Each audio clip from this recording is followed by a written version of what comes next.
We always trouncing around the world talking about other people's terrorists and can't even deal with the domestic terrorism that we have right here. So more importantly, what January 6th has really highlighted is that domestic terrorism is alive and well, unfortunately. This headline right here, Peter's investigative report shows DHS and FBI are not adequately addressing domestic terrorism threats. Not at all, far from it.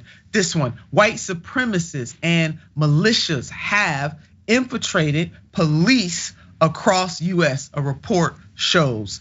A former FBI agent has documented links between serving officers and racist militant activities in more than a dozen states. So this is not new though. We know it was the case in the 20th century, in the 19th century, in the 18th century. We talk about the 21st century. And if we don't nip it in the bud here, it will be the reality in the 22nd century and the 23rd century and so on and so forth. There will be other folks dealing with this foolishness right now. And we have the right to expect real progress in the United States of America.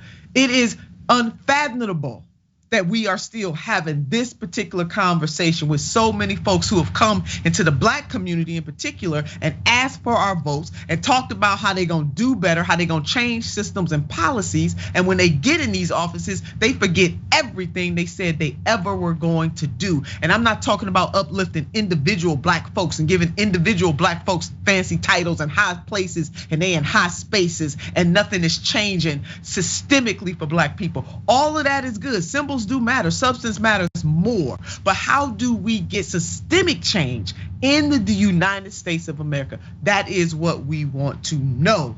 And I think Minister Malcolm X said it best.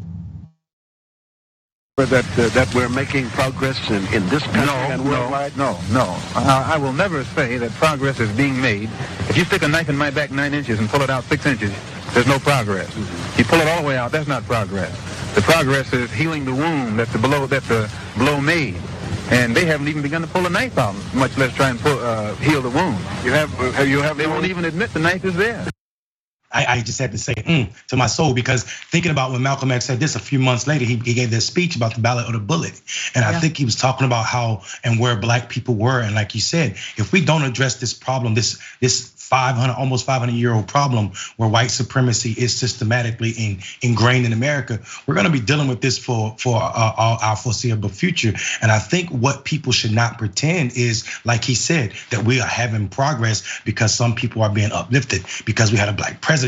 If black people, if black communities aren't made whole, then there's no progress at all. And we're just dancing around the fact. There's always been a few black folk that could be held up as, see, this is America, not the majority. But if we're talking about science, as we should be, those black people would be outliers. And what can be repeated and what we can know is repeated in this country is this country fails black people over and over. That is the science. That is the theory that's being proved. America does not satisfy her contract with black America. Not at all. Well, Minister Malcolm X, he did that, and it's so true, just as and when he said those words. But we will keep pushing, you know we will.